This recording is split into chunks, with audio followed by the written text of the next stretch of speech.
दोस्तों, electronics world की दुनिया में आपका पुनः स्वागत है। आज की इस वीडियो में हम इस 9 वाट के बल्ब में आई फ्लिकरिंग की समस्या का निदान करेंगे।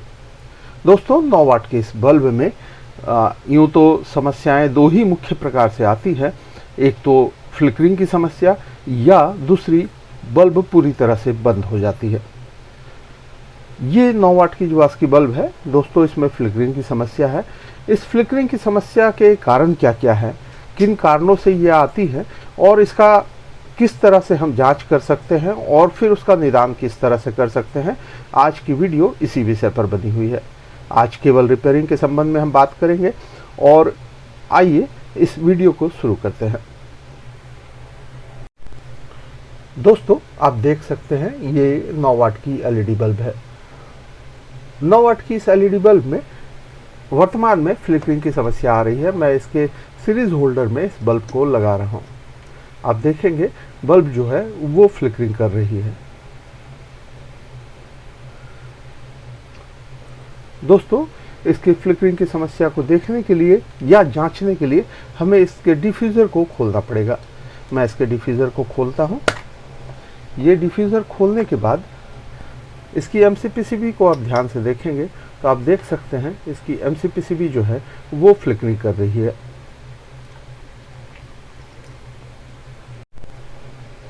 हालांकि दोस्तों, इस बल्ब की रिपेयरिंग की जा चुकी है, जैसा कि आप इसके एमसीपीसीबी को देखकर समझ सकते हैं।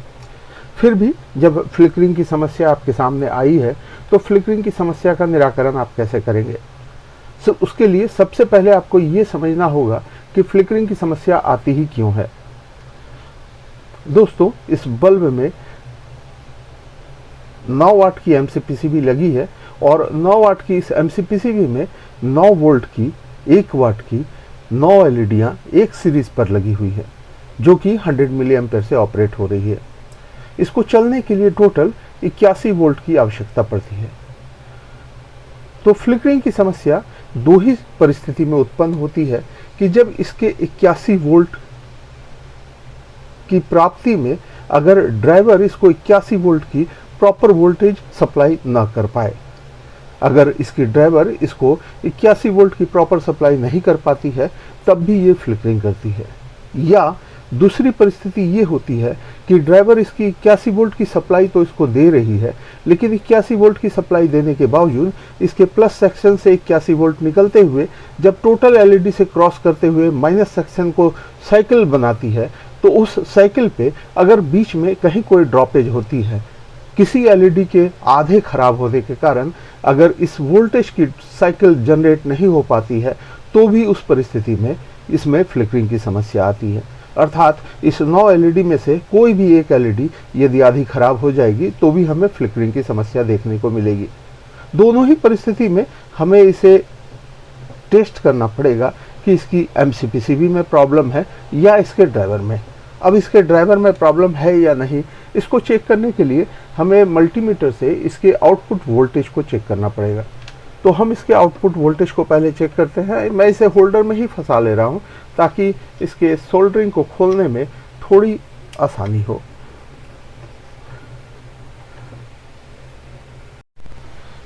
दोस्तों, मैं इसके सोल्डरिंग को पहले बाहर निकाल ले रहा हूं। दोस्तों, इसकी मैंने एक वायर आउट कर ली है। अब एक वायर आउट करने के बाद मैं मल्टीमीटर ले रहा हूं और मल्टीमीटर में DC 200 की रेंज को सेलेक्ट कर रहा हूं और इसमें पावर देता हूं। पावर देने के बाद मैं इसके प्लस में प्लस और माइनस की वायर जो मैंने खोल रखी है उसमें मैं प्रोडक्ट को सटा रहा हूं।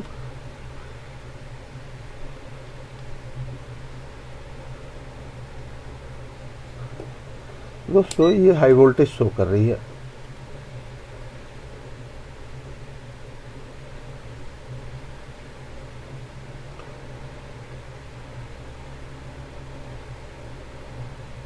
ये दोस्तों 190 से लेकर 216-17 वोल्ट तक शो कर रही है। निश्चित रूप से हाई वोल्टेज आने के कारण इसकी एमसीपीसीबी भी नहीं बची होगी। हाई वोल्टेज आने का मुख्य कारण क्या है ये मैंने पहले भी आपको बताया हुआ है। अक्सर हाँ, जब हाई वोल्टेज की समस्या ड्राइवर में आती है तो उस परिस्थिति में ड्राइवर की मेन आईसी ही खराब होती है। मेन आईसी खराब होने की परिस्थिति में ड्राइवर में हाई वोल्टेज आनी शुरू हो जाती है। मेन आईसी की जब मॉसफेट शॉर्ट होती है तभी हाई वोल्टेज आती है। अब इसे स्टैंड पर रखते हुए मैं इसकी एमसीपीसीबी को भी चेक करूंगा। इसकी एमसीपीसीबी की परिस्थिति क्या है वो चेक करने के लिए मुझे एलईडी टेस्टर का उपयोग करना होगा। मैं एलईडी टेस्टर को ऑन कर लेता हूं, उसके बाद इसे चेक करता हूं। हालांकि हाई वोल्टेज की परिस्थिति में एमसीपीसीबी 100% है कि खराब हुई होगी। अब इस एमसीपीसीबी को ऑपरेट करने के लिए 81 वोल्ट लगती है, जबकि हम एलईडी टेस्टर पे जब इसे चेक करते हैं तो ये 72 से 75 वोल्ट की रेंज पे वोल्टेज में ऑपरेट हो जाती है। मैं इसके माइनस में माइनस और प्लस में प्लस लगा रहा हूँ। दोस्तों आप देखेंगे इसकी एमसीपीसीबी जो है पूरी तरह से जल रही है, लेकिन अगर आप एलईडी टेस्टर पे ध्यान देंगे तो ये 86, 87, 88 इस रेंज पे वोल्टेज ले रही है। अर्थात एमसीपीसीबी जल तो रही है लेकिन वोल्टेज का जो अनुपात है वो सही नहीं है। इस परिस्थिति में इसकी कोई ना कोई एलईडी निश्चित रूप से हाई वोल्टेज ले रही है, तभी ये एमसीपीसीबी वोल्टेज के फ्लक्चुएशन के साथ ऑन हो रही है। अगर इस चीज़ को हम चेक करें तो ये इसकी माइनस पॉइंट है। मैं माइनस से लेके चलता हूँ एक एक एलईडी, तो आप देखेंगे ये एलईडी चलने के लिए हमारे 9 वोल्ट की आवश्यकता पड़ रही है। लेकिन वहीं दूसरी एलईडी अगर हम चेक करें तो ये 9 वोल्ट, तीसरी एलईडी 9 वोल्ट, चौथी एलईडी 9 वोल्ट। दोस्तों पांचवी एलईडी ये खराब है। आप देखिए 21.7 वोल्ट की आवश्यकता इसे पड़ रही है। 22 वोल्ट, 21.7,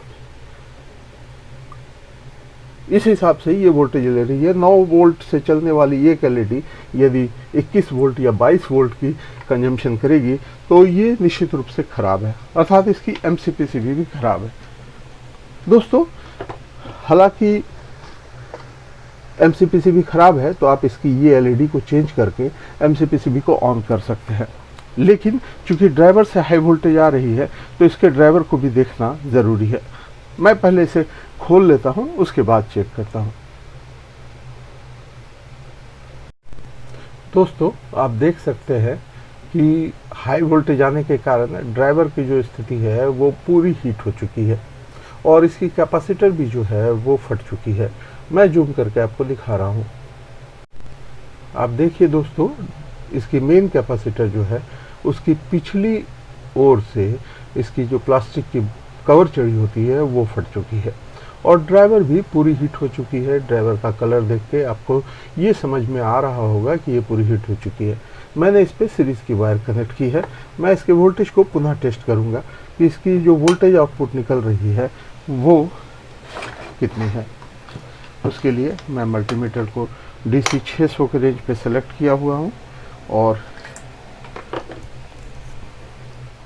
इसके आउटपुट में आने वाली दोनों वायर में मैं इसे सीरीज के वायर से पावर दूंगा। ये मैंने पावर दे दिया है और अब इस पे जो वोल्टेज आ रही है वो मैं टेस्ट करूंगा। आप देख सकते हैं दोस्तों, इसकी जो वोल्टेज है वो प्रॉपर नहीं है, फ्लक्चुएशन के साथ 200 से ऊपर की वोल्टेज है। फिर भी मैं इसकी मेन कैपेसिटर को एक बार चेंज करके ये देखता हूँ कि क्या वोल्टेज कंट्रोल में आती है या नहीं। चूंकि कैपेसिटर इसकी फटी हुई है तो मैं इसके मेन कैपेसिटर को एक बार चेंज करता हूँ।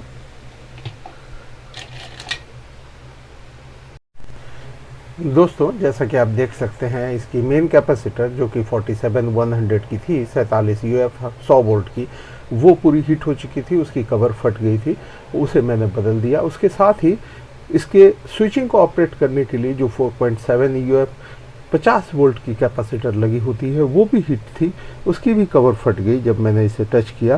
तो इस दोनों ही कैपेसिटर को मैंने बदल दिया है। हालांकि हाई वोल्टेज आने की समस्या मैक्सिमम टाइम आईसी के प्रॉब्लम से ही आती है, लेकिन चूंकि कैपेसिटर दोनों हीट हो चुकी थी तो इन कैपेसिटर को चेंज करके ये देखा जा सकता है कि इसकी वोल्टेज कंट्रोल में आई है या नहीं। तो मैंने इसकी 47 से 100 की जगह पे 100 यूएफ 100 वोल्ट की कैपेसिटर लगाई है और 4.750 की जगह पे मैंने 4.763 वोल्ट की कैपेसिटर लगाई है। आप वोल्टेज कुछ बढ़ाकर कैपेसिटर में दे सकते हैं, कोई प्रॉब्लम इसमें नहीं है। और सप्लाई में ये 47 की जगह 100 भी चल जाएगी। तो अब चूंकि ये कनेक्शन हो चुकी है तो मैं इसे एक बार पावर देता हूँ और फिर इसके वोल्टेज को चेक करता हूँ। मैं इसमें पावर दे रहा हूँ और ये हमारी मल्टीमीटर की जो तार है ये माइनस पे माइनस और प्लस पे प्लस में कनेक्ट कर रहा हूँ। आप देखेंगे दोस्तों इसकी वोल्टेज जो है वो जहाँ 200 चल रही थी अब 118 120 पे आके स्टैंड हो गई है, अर्थात ये ड्राइवर हमारी सप्लाई बनानी अब शुरू कर दी है। इस परिस्थिति में अगर इसमें हम अब MCPCB को कनेक्ट करें तो ये निश्चित रूप से चल पड़ेगी। दोस्तों चूंकि इस MCPCB में जब हमने चेक किया तो पाया कि इसकी एक LED ये वाली हाई वोल्टेज ले रही है जलने के लिए, लगभग 20-21 वोल्ट की सप्लाई इसे चाहिए तब ये चल पा रही है। ऐसी परिस्थिति में हम इसके LED को चेंज करके इसे चालू कर सकते हैं, लेकिन वीडियो ऐसी ही बहुत लंबी बनती है। आज छोटी सी रिपेयरिंग की वीडियो है इसलिए इस पे हम MCPCB ही चेंज कर देते हैं। दोस्तों मार्केट में बहुत तरह की MCPCB उपलब्ध है। मैं सिंपल ये MCPCB जो सिस्का के नाम से बाज़ार में उपलब्ध है, हालांकि इसे लोग सिस्का की ओरिजिनल MCPCB बताते हैं बट ऐसा नहीं है। ये सिस्का के ब्रांड के नाम से MCPCB बाज़ार में मिलती है बट इसकी क्वालिटी बेहतर है, आप इसको इस्तेमाल में ले सकते हैं। मैं इसे कनेक्ट कर रहा हूँ फिर आपको दिखाता हूँ। दोस्तों इसे फिट करने के पहले मैं बार बार ये बताता हूँ कि आपको इस MCPCB के बैक साइड पे थर्मल ग्रीस या हीट सिंक कंपाउंड जिसे हम कहते हैं उसे लगाना बहुत ही ज़रूरी है। हालांकि इस विषय पर भी मैं वीडियो देने की बात कह चुका हूं, अभी तक तो नहीं बना पाया हूं। निश्चित रूप से भविष्य में इस विषय पर भी आपको वीडियो मिलेगी कि आखिर थर्मल ग्रीस या हीट सिंक कंपाउंड जिसे हम कहते हैं उसे लगाना क्यों ज़रूरी है। मैं इसे एक बार लगा ले रहा हूँ।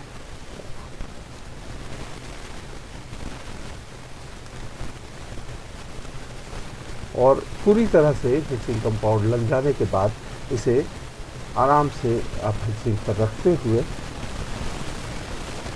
इसे कस देंगे।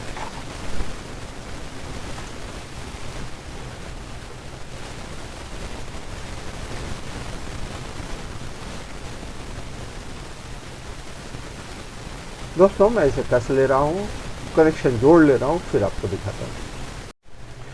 दोस्तों जैसा कि आप देख सकते हैं मैंने इस हीट सिंक पर ये नई वाली MCPCB को जोड़ लिया है और इसके दोनों ही आउटपुट वायर को मैंने इस पर कनेक्ट कर दिया है। ये हमारी पुरानी MCPCB है जो ख़राब हुई पड़ी थी। अब इस पर जोड़ने के बाद मैं इस पर करंट दे रहा हूँ। करंट देते ही आप देख सकते हैं कि ये प्रॉपर अपनी रोशनी देनी शुरू कर दी है, अर्थात ये स्पष्ट है कि ये MCPCB जो है ये ड्राइवर से हाई वोल्टेज आउटपुट के कारण ख़राब हो गई थी और ख़राब होने के बाद ये फ्लिकरिंग की समस्या उत्पन्न हुई थी। तो जैसा कि आपने देखा आज के वीडियो में कि फ्लिकरिंग की समस्या बहुत ही कारणों से पैदा हो सकती है। इन सभी कारणों का जांच करके उसे हम कैसे ठीक कर सकते हैं वो आज के वीडियो से आपको समझ में आई होगी। बेसिकली वोल्टेज की प्रॉपर सप्लाई नहीं बनने या वोल्टेज की प्रॉपर सप्लाई बनने के बाद भी उसके साइकिल कंप्लीट नहीं होने की परिस्थिति में ही फ्लिकरिंग की समस्या आती है, जिसके लिए मैक्सिमम टाइम ये स्विचिंग कैपेसिटर जो छोटी वाली कैपेसिटर रहती है ड्राइवर में 4.7 की वही रिस्पॉन्सिबल होती है। लेकिन यहाँ किसी परिस्थिति से इसकी हाई वोल्टेज आनी शुरू हो गई थी। ऐसे हाई वोल्टेज की परिस्थिति में मैक्सिमम टाइम आईसी ही डैमेज होता है, लेकिन इसकी आईसी डैमेज नहीं थी, इसकी स्विचिंग कैपेसिटर पूरी तरह से डैमेज हो गई थी, जिसके कारण ये हाई वोल्टेज देना शुरू कर दिया था। प्रॉपरली हाई वोल्टेज पे फ्लक्चुएशन बन रही थी, इसीलिए मैंने कैपेसिटर को चेंज किया। यदि हाई वोल्टेज कंप्लीट बनी होती, एक साथ 220 आउटपुट अगर फिक्स बनी होती तो मैं कैपेसिटर चेंज करने का जहमत नहीं उठाता, लेकिन हाई वोल्टेज पे फ्लक्चुएशन थी तो मैंने एक चांस लिया कि उस परिस्थिति में कैपेसिटर की कमी हो सकती है। ये 4.7 की कैपेसिटर और ये 100 की कैपेसिटर दोनों हमने चेंज किया, इसकी वोल्टेज प्रॉपर बन गई और अब नई MCPCB लगाने के साथ ही आपने देखा कि ये प्रॉपर जल रही है। अब हम इसे फिट कर लेते हैं। दोस्तों आप देख सकते हैं इसके ड्राइवर को हमने फिट कर लिया है और इसकी B22 कैप के पीछे हमने सोल्डरिंग आई बना ली है। अब इसे फिट करने के बाद इसके हीटसिंक प्लेट को हम फिट करेंगे। इस पे कंपाउंड लगी हुई मैं साफ कर ले रहा हूँ।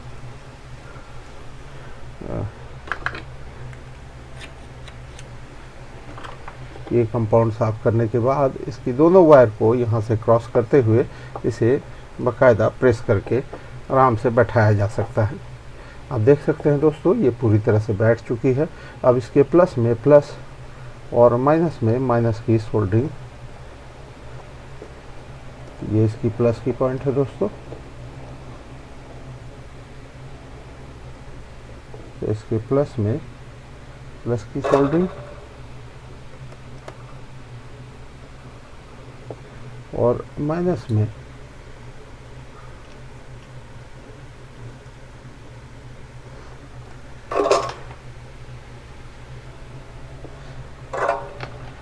माइनस की सोल्डरिंग जो है वो मैं कर दे रहा हूँ। ये सोल्डरिंग कंप्लीट होने के बाद आप देख सकते हैं दोनों ही वायर की सोल्डरिंग हो चुकी है। अब इसको हम सीरीज के बल्ब से कनेक्ट करेंगे। सीरीज के बल्ब से कनेक्ट करते हुए इसके सीरीज पे लाइन भी देना पड़ेगा। मैं इसके सीरीज पे लाइन कनेक्ट कर रहा हूँ। आप देख सकते हैं दोस्तों ये अब प्रॉपर जलनी शुरू हो गई है। अब इसमें कोई भी समस्या नहीं है। अब इसको हम बखूबी इस्तेमाल कर सकते हैं। तो दोस्तों आपने देखा कि हमने किस तरह से ड्राइवर के और MCPCB के तमाम चीज़ को जांच करते हुए ये चेक किया कि फ्लिकरिंग की समस्या का मुख्य कारण क्या है। दोस्तों हमने बहुत ही सरल तरीके से इसकी समस्या को जांचने, खोजने और उसका निदान करने का तरीका बताया।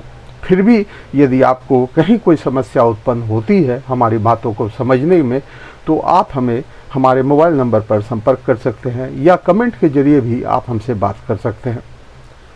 कमेंट सेक्शन पे आप अपनी बातों को रखिए, मैं तत्काल ही जवाब देने का प्रयास करता हूं।